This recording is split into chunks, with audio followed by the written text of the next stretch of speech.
Marilah kita berdoa. Damai sejahtera dari Allah Bapa yang melampaui segala akal dan pikiran, itulah yang memelihara hati dan pikiranmu dalam Kristus Yesus Tuhan kita. Amin. Salam dan selamat hari Minggu bagi kita semuanya, Bapak Ibu yang terkasih di dalam Kristus Yesus. Semoga kabar kita pada hari ini kabar baik dan kabar sukacita, dan terus berpengharapan hanya kepada Tuhan. Firman Tuhan yang menyapa kita pada hari ini Minggu tanggal 24 Mei 2020 diambil dari kitab Matius pasal 20 ayat 29 sampai ayat 34. Demikian firman Tuhan. Yesus menyembuhkan 2 orang buta. Dan ketika Yesus dan murid-muridnya keluar dari Yeriko, orang banyak berbondong-bondong mengikuti dia. Ada 2 orang buta yang duduk di pinggir jalan mendengar bahwa Yesus lewat. Lalu mereka berseru, "Tuhan, Anak Daud, kasihanilah kami."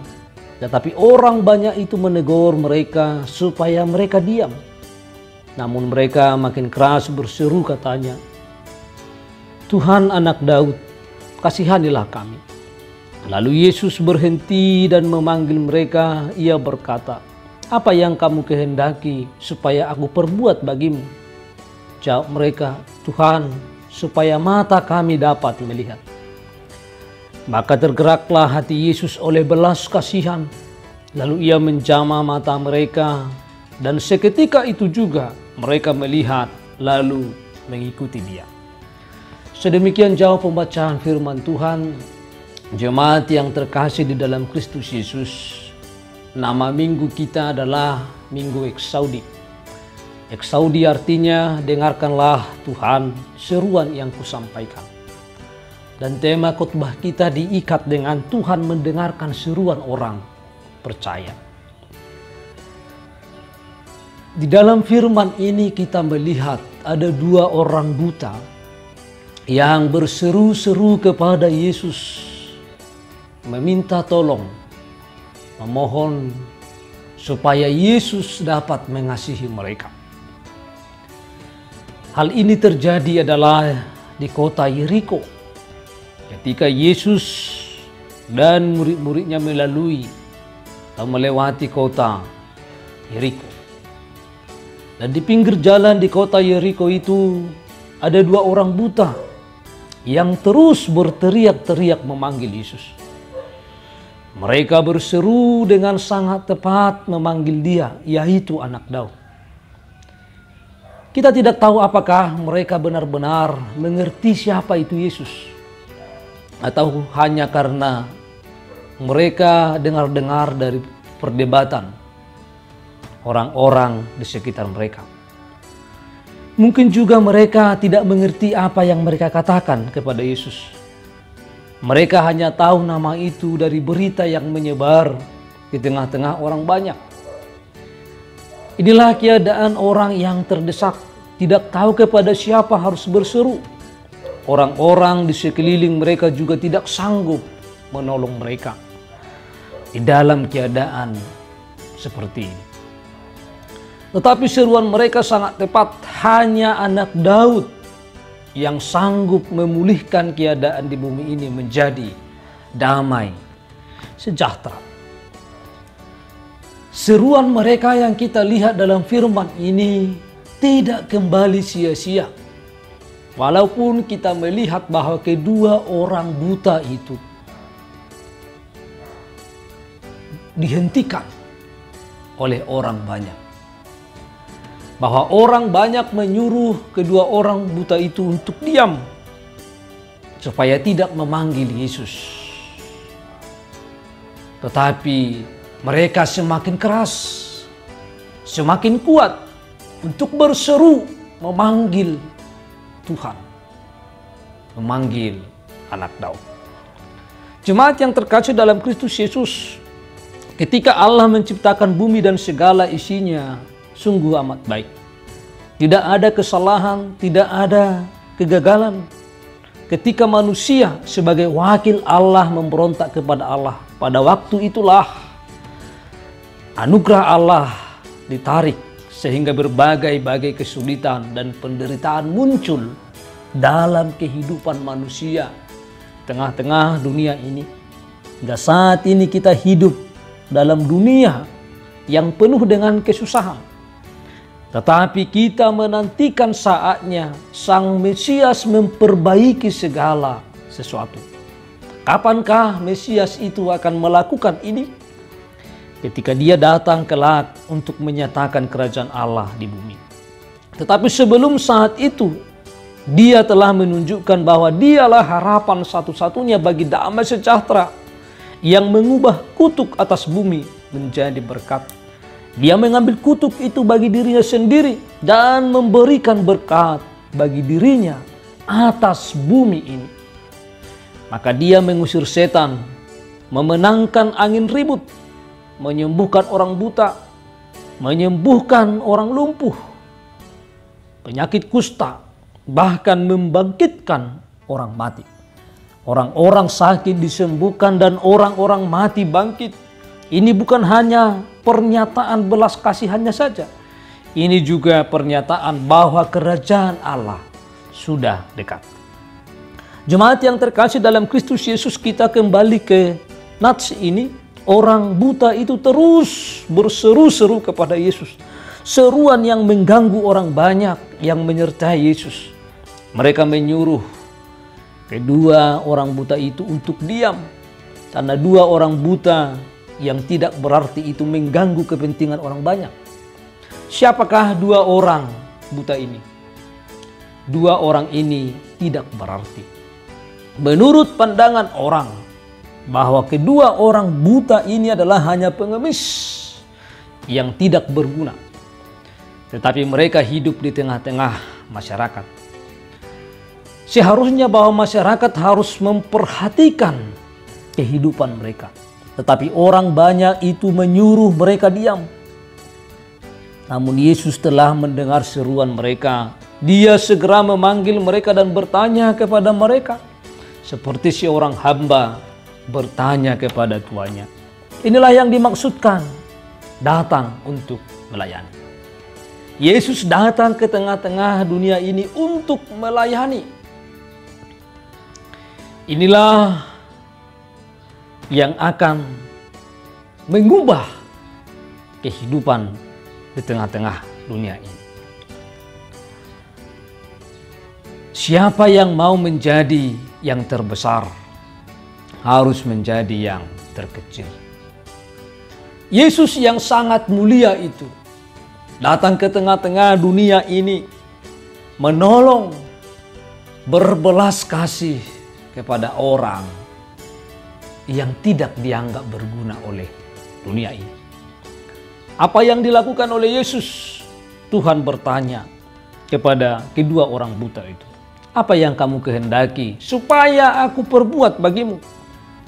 Ini merupakan pertanyaan yang begitu menghormati dua pengemis buta itu. Tuhan menghargai apa yang tidak dianggap oleh orang dunia ini. Tetapi Yesus menghargai orang kusta yang disingkirkan masyarakat. Yesus berbicara dengan penuh hormat kepada dua pengemis buta itu. Yesus mengasihi manusia karena Dia adalah kasih, bukan karena manusia layak dikasihi. Yesus menjamah mata mereka karena tergerak dengan belas kasihan. Kita melihat tadi di dalam ayat 34, maka tergeraklah hati Yesus oleh belas kasihan, lalu Ia menjamah mata mereka, dan seketika itu juga mereka melihat lalu mengikuti Dia. Tergeraklah hati Yesus dengan belas kasihan. Apakah Tuhan menyembuhkan mereka karena iman mereka? Bagian ini tidak menekankan hal itu. Walaupun kita melihat dalam kitab yang lain, dalam penyembuhan-penyembuhan yang lain yang dilakukan oleh Yesus, Yesus sering mengatakan, imanmu menyembuhkanmu, imanmu menyelamatkanmu.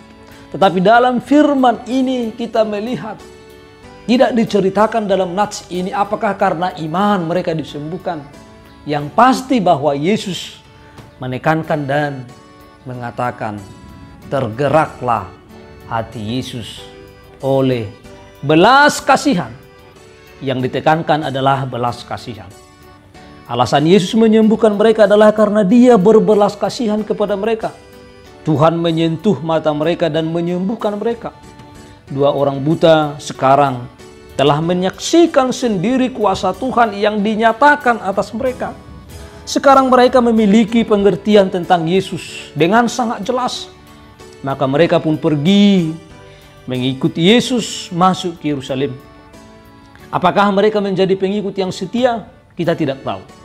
Apakah mereka termasuk yang meninggalkan Yesus ketika Dia ditangkap? Kita juga tidak tahu. Yang kita tahu adalah pada saat itu, kedua orang buta itu menjadi pengikut Yesus yang telah menyembuhkan mata mereka. Jemaat yang kami kasihi di dalam Kristus Yesus, apa yang dapat kita renungkan dalam firman ini? Dalam firman ini ada beberapa penekanan. Penekanan yang pertama adalah tentang keadaan dunia saat ini dan kerajaan Allah. Dunia yang kita tempati pada saat ini adalah dunia yang rusak. Dunia yang rusak ini masih ditopang oleh kasih karunia Allah. Allah masih beranugerah sehingga dunia ini tetap memancarkan kemuliaan-Nya. Meskipun demikian, dunia ini pun telah terkutuk karena dosa. Dunia ini penuh dengan berbagai-bagai kesulitan dan sengsara yang harus dialami oleh semua orang. Namun meskipun semua orang mengalami penderitaan, mengalami kesulitan dan sengsara, tapi kesulitan yang dialami oleh setiap orang itu adalah pasti berbeda-beda. Ada yang sulit karena menderita secara fisik. Ada yang sulit karena tinggal di negara dengan keadaan yang rusuh. Ada yang sulit karena keluarga yang jahat. Ada yang sulit karena kehilangan orang-orang yang dikasihi. Ada yang sulit karena penyakit. Ada yang sulit karena pandemi COVID-19. Ada yang sulit karena perekonomian.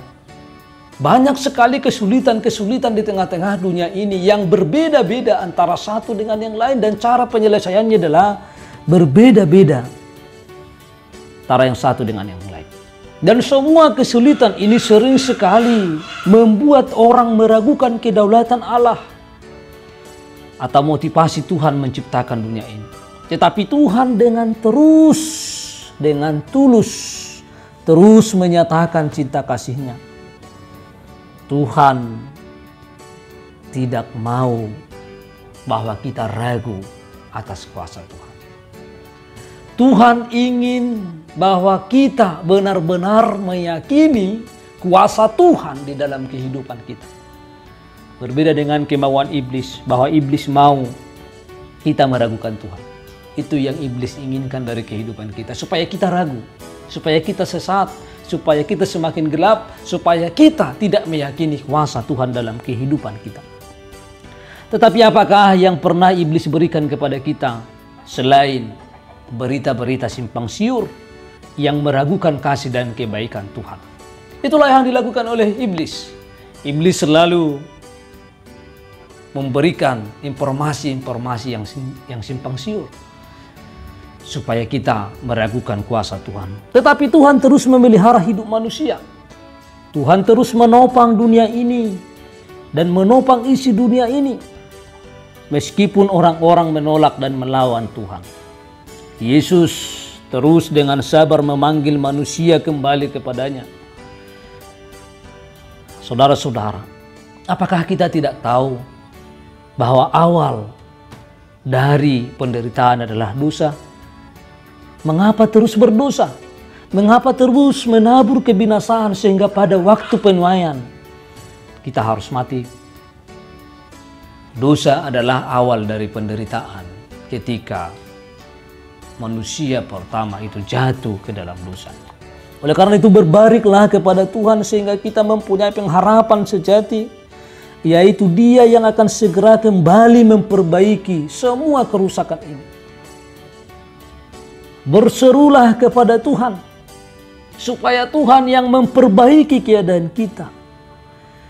Kita melihat dalam hal ini ketika dua orang buta itu berseru kepada Yesus dan terus berseru walaupun ada orang yang menghalangi, walau ada orang yang melarang, menyuruh mereka diam, tetapi mereka semakin kuat berseru. Mereka semakin kuat berseru. Lalu Tuhan tergerak hatinya oleh belas kasihan. Lalu ketika Tuhan tergerak hatinya oleh belas kasihan, maka pada saat itu keadaan mereka dipulihkan. Keadaan mereka diperbaiki. Ini yang dapat kita lihat, yang kita renungkan pada saat ini. Dalam dunia yang rusak ini, dalam keadaan kita yang susah ini, ketika kita terus berseru kepada Tuhan, maka Tuhan akan berbelas kasihan. Maka Tuhan akan memperbaiki keadaan kita. Tuhan akan kembali memperbaiki dan datang untuk melihat situasi kita dan memperbaiki segala keadaan kita. Ini yang pantas kita renungkan. Oleh karena itu mari terus berseru kepada Tuhan. Lalu hal yang kedua yang dapat kita lihat dari nats ini adalah bahwa Yesus bertindak sangat menghargai orang yang sedang memerlukan Dia. Yesus bukan seperti kita. Kita seringkali begitu jual mahal ketika diperlukan orang lain. Prinsip kita sebagai manusia sering siapa perlu siapa menjadi prinsip pegangan untuk menekan. Bahkan menunjukkan superioritas kita atas orang yang memerlukan kita. Semoga kita bertobat dari kebiasaan seperti ini. Penguasa menekan orang yang perlu dia. Dosen menekan mahasiswa yang memerlukan dia.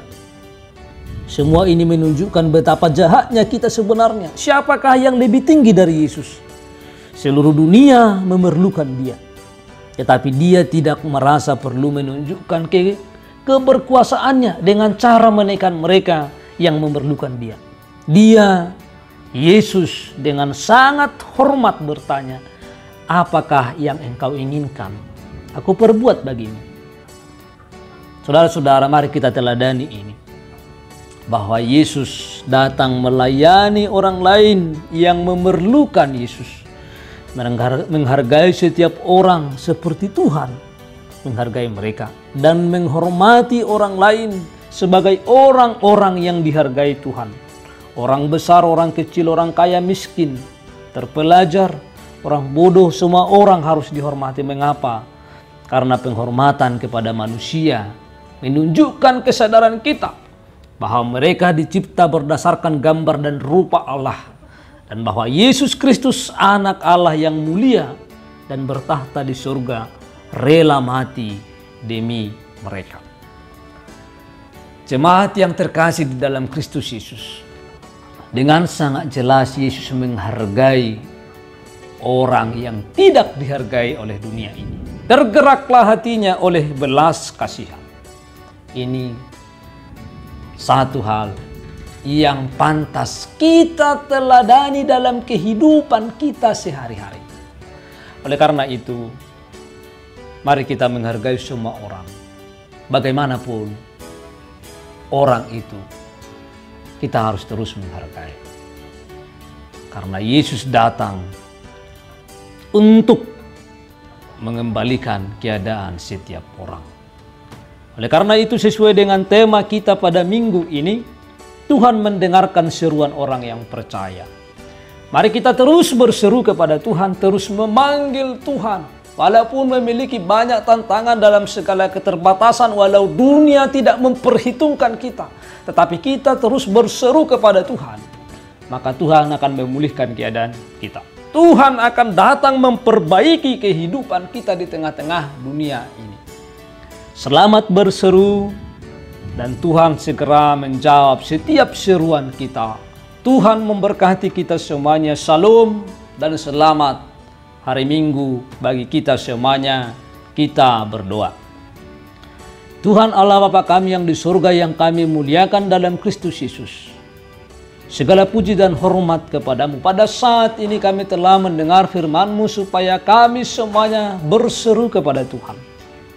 Dengarkanlah setiap seruan kami dan ajarlah kami terus berseru kepada Tuhan, supaya Tuhan berbelas kasih dalam setiap kehidupan kami.